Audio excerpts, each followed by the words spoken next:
Welcome to The Explainer. Today, we're zeroing in on one of the most fascinating and honestly kind of confusing situations in the tech market right now. We are talking about Salesforce. It's an absolute enterprise giant, but it's currently undergoing this historic, pretty painful transformation. So we're going to put on our analyst hats and figure out exactly what's going on. Right out of the gate, here is the central paradox we need to unravel. Think about this. Why is a massive AI giant, one that is generating absolute record profits and executing a massive share buyback, seeing its stock price face such severe downward pressure? I mean, on paper, it feels completely counterintuitive, right? 24%. That is how dramatically the stock dropped over just 3 months leading into April 2026. It sharply underperformed the broader NASDAQ index. So, the big question is this a falling knife that we should avoid? Or are we looking at a rare, discounted entry point into a phenomenal business? To figure that out, here's our playbook for today. We'll start with the macro market setup, then crack open the financial health and valuation. After that, we'll dive into the Agentic AI revolution, compare their moat against Microsoft Copilot, weigh the investment risks and technicals, and finally, deliver the final stock verdict. Let's get into it. Starting with Part 1, the macro market setup. Let's look at April 2026's economic headwinds. So the broader indexes like the S&P 500 and NASDAQ are hitting record highs. But if you look just beneath the surface, there's definitely some turbulence. Geopolitical tensions are pushing oil near $100 a barrel. And you know what high oil means: sticky inflation. That totally dampens the Fed's ability to cut interest rates. And high rates consistently pressure high-growth software valuations. Plus, the market is finally getting strict. They want actual proof of AI monetization from the big tech players, not just hype. Okay, moving to Part 2, financial health and valuation. Let's crack open the books. If we look under the hood, the first thing we hit is the Rule of 40. If you're not familiar, this is essentially the gold standard benchmarks in the SaaS industry. It says that your combined revenue growth and your profit margin should hit 40% or more. Well, Salesforce is posting 10% revenue growth and a 34.1% operating margin. That gives them a highly efficient score of 44.1. Fundamentally speaking, they are absolutely crushing it. Just look at these record-breaking FY26 numbers. Total revenue grew by 10%. But check this out. Net income surged an incredible 80.3%. Free cash flow is sitting at a massive $14.4 billion. And crucially, the remaining performance obligations, which is basically guaranteed future revenue, is sitting at a record $72.4 billion. The fundamental health of this company is exceptionally strong. So management clearly sees a huge disconnect between that pristine balance sheet and their falling stock price. And that brings us to the ASR, or Accelerated Share Repurchase. Basically, they're paying investment banks a lump sum to rapidly buy back $25 billion of their own shares. Historically, an ASR of this massive magnitude is one of the strongest possible signals of internal conviction.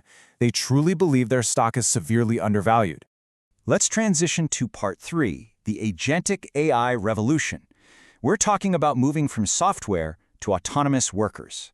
So if the financials are that great, why is there panic in the stock price? It all comes down to Agentic AI. This is the big evolution from passive chatbots to autonomous, action-oriented systems. Instead of an AI just telling a human worker how to fix a problem, Salesforce's Agentforce actually does it.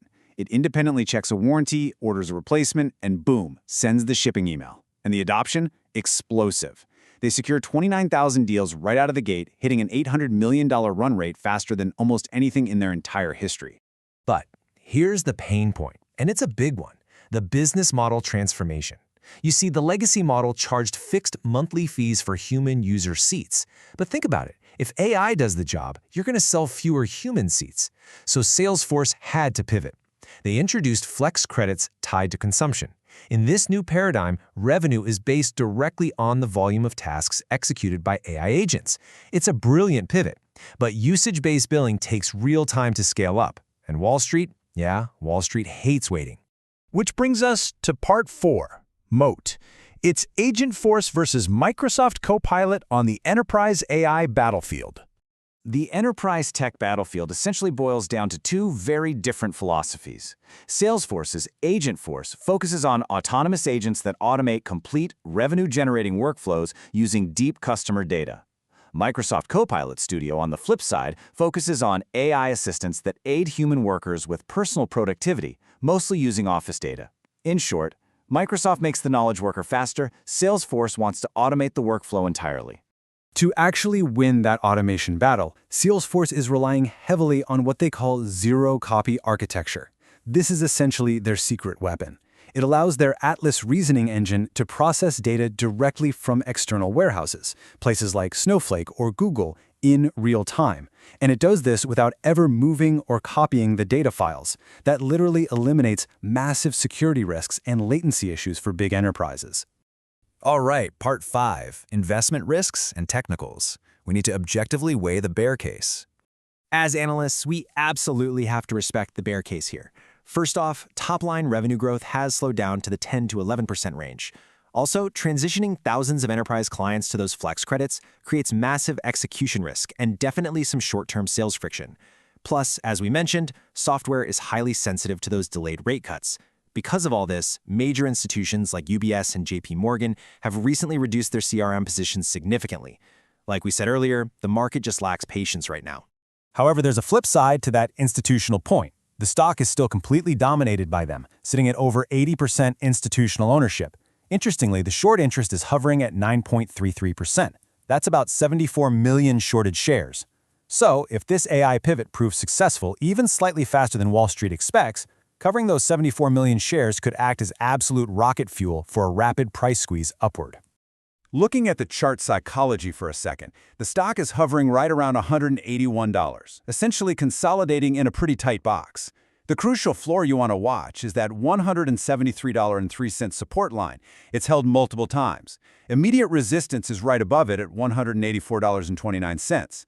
With the RSI in the mid-40s, the stock is in perfectly neutral territory. It's really just coiling right now, waiting for a catalyst to break it out. And finally, part 6, the final stock verdict. Let's map out the strategy for this value-to-growth transition. Based on consensus models and intrinsic value calculations, analyst targets actually range from $283 on the conservative side all the way up to $430 by 2029 for the more aggressive growth models.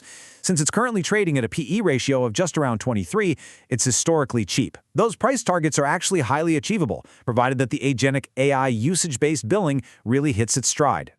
To put that into perspective, translated into percentages, that represents a massive potential upside of 56 to 75% from current levels.